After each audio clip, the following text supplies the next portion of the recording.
My name is David Kolb. I'm 34 years old from Atlanta, Georgia. All the LARPs that I've played for the past 7 or 8 years now, they've all been based in the metro Atlanta area.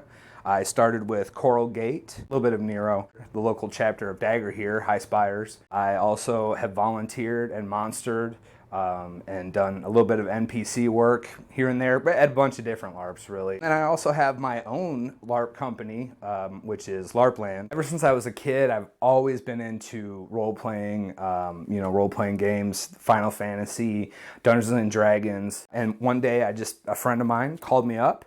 She said, "Hey, I know that you are kind of a crazy wild guy. I got a group of friends and we all go and we live action role play. It's called LARPing." And she told me a little bit about it, and it didn't take much, and I was instantly intrigued.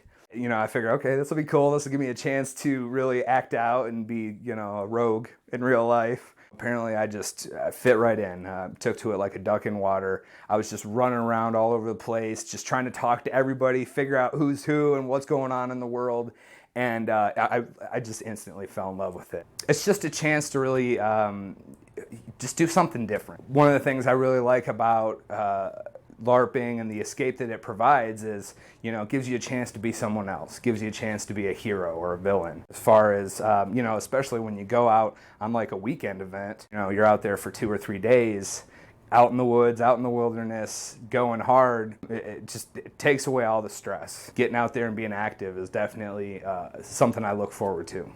The differences in my character Braddock and myself, he's a little younger. I consider him wise. He's dealt with tragedy in his childhood like a lot of LARP characters have, and it's kind of hardened him, made him smarter. He wants to put himself in a position where the powers that be don't affect him nearly as much as they had in the past. In his past there was torture and torment, heartache, death, all kinds of stuff like that. I haven't had that, relatively speaking. I've lived a pretty good life compared to Braddock, but now he goes out and he's an adventurer, and I'm just an everyday Joe. Made Braddock the way he is. There's a lot about him that's based off of my own life, I took aspects of my life and then just kind of put a fantastic flair to it. He's a rogue character, and depending on the circumstances, he'll take some stuff that isn't his. When I was a kid, I had a little klepto streak going, and so I tended to take things that weren't mine, and I always got caught. And after a while, I didn't like that, so I stopped stealing things. But one thing I've always loved is being that rogue character. I've always thought it's fun to, pick the locks and get into some place that you're not supposed to be in. Just generally doing stuff that you're not supposed to do. I like being mischievous like that, but obviously there's real life consequences. Yes, it does. Because I love being creative. I love looking at things from all different perspectives. And when I get to play in a LARP, play as a character, it gives me a chance to take something that I already know, something that's already going on in my life, and help understand it a little better. It helps me to stay motivated a lot of times. As I said, I have my own company, and part of that revolves around making leather. It's a chance to just slow down, work with my hands, have fun, play pretend. And having fun is a big deal to me. I'm just a big kid, if nothing else. And so that's something that LARP offers in spades. It's just nothing but fun. Whenever I meet anybody, strangers, somehow the conversation, I always manage to direct it towards LARPing. Sometimes just blatantly, and sometimes a little more subtle, and maybe it never gets there. But I tell everybody about LARPing, especially because I have my own LARP company. Of course, I want to get more players. I want to get more people involved. The more the merrier, is how I look at it. And so the way to do that is just to constantly talk about it. I got a lot of people on my team. My family knows how important this is to me. They know it's my passion. They know it's my life. So everybody who knows me knows this is all I talk about. I'd say that a lot of people respond well whenever I talk about LARPing, and my passion and my excitement usually comes through.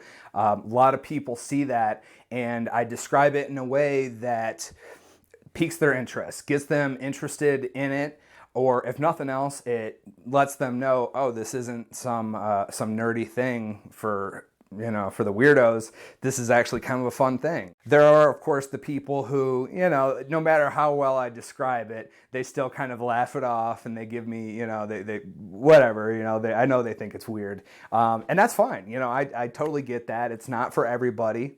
And I let them know, hey, if nothing else, this is a great chance for you to take out some stress, get one of these foam swords here, and then, you can just wail on somebody, and it's great therapy. And usually I get a laugh out of that, and so sometimes that is the main selling point. As far as whenever I'm going to transform into Braddock, it's actually a really easy process for me. I don't even really have a major transformation. Really, I'm a big kid. I love playing all the time. So I'm always in character. If I want, I could just, right now, it's as simple as talking a little slower, being a little more introspective, thinking about what I'm going to say, pausing maybe a little too much, like James T. Kirk. It's pretty simple. Got some plain pants, put on my shirt, I got this great hood. After I got my garb on, then I'll just start putting on all the other stuff. Throwing a leather belt, got my sword frog that goes on there. This is my sword right here, owl tooth. This is in remembrance of somebody that Braddock lost. I'll put on of course, one of many pouches. My character is a rogue, so I also have lockpicks that I made. Once I'm really getting ready to go, then I'll go ahead and put on my armor. I made that myself. I also have a backup armor, a little bigger, a little looser. And then something else I like to do, in addition to what I have on me or in my pouches, is also at my cabin or wherever Braddock is staying at. He has a few things that he keeps around. He likes puzzles, just like me. Usually when he's out and about, he likes to have Braddock's candied newts. It's a secret recipe. It's not really, it's Sour Patch Kids, but they're delicious. So that's how I get in character. Like I said, it's for me, it's not so much the costume that gets me in character. It's really just a mental thing. It just doesn't take me much to have fun. I'm always ready to play. I'm always ready to role play. Sometimes I just weird my friends out because I'll just start role playing out of nowhere.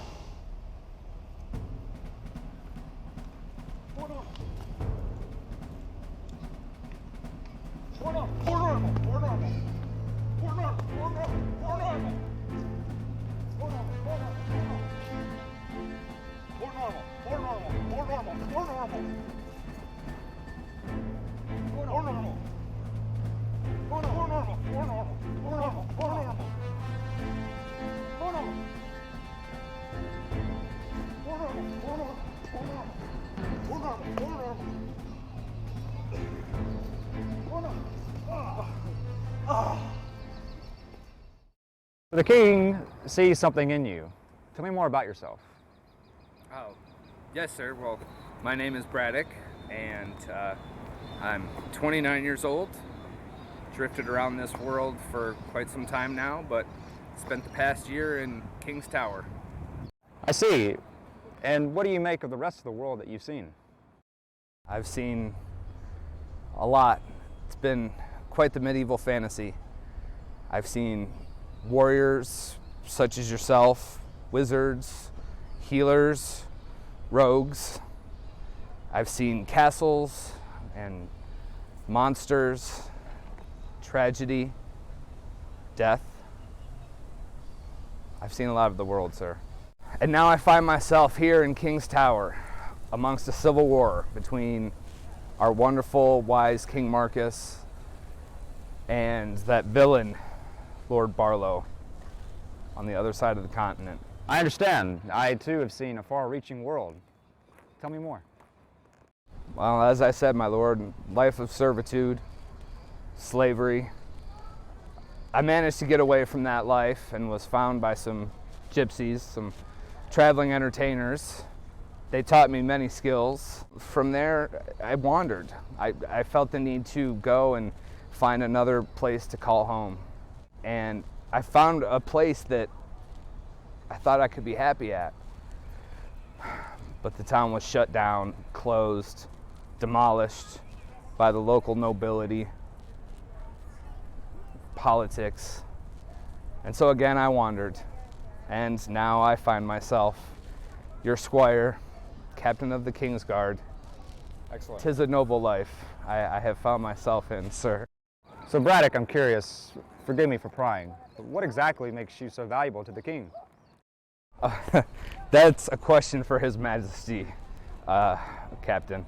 But he did seem pleased that I found his hidden port, and I sincerely hope that we can just build a settlement there and I can stay there and live my days out peacefully, perhaps with a nice leather shop.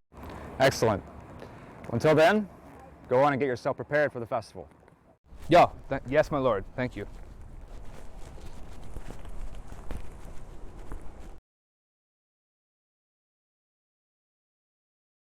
Braddock, where have you been? I've been looking all over for you. Oh, sorry, my lord. I was off. What's going on? You have a suspicious look about you. No, I was just busy, my lord. You know what? I don't want to know. Forget about it. Look, the festival's starting soon. My armor is filthy. I need you to clean it for me, okay? Can you clean my helmet? Yeah. Okay, Yes, good. my lord. Here's my helmet. Take good care of it. Of course. And my greaves.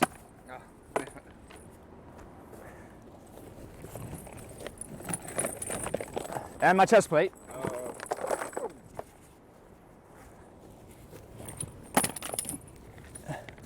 Now, Races, the right pauldron's looking awfully tainted. Yes. Yes. Anything else, sire?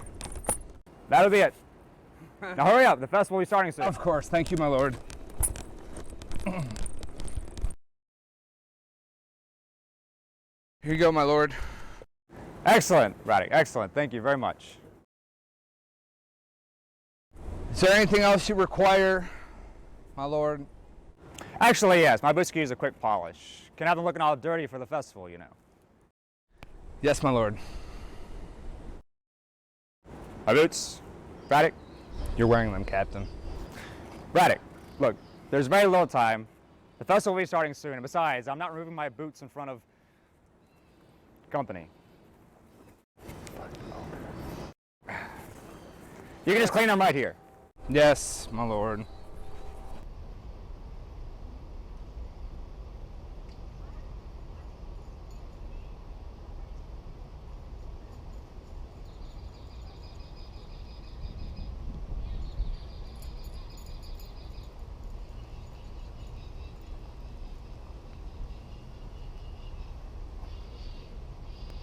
All done, my lord. Good as new. Excellent. Thank you, Braddock. You're a very good squire. Oh, thank you, sir. I'm glad you think so. Yep.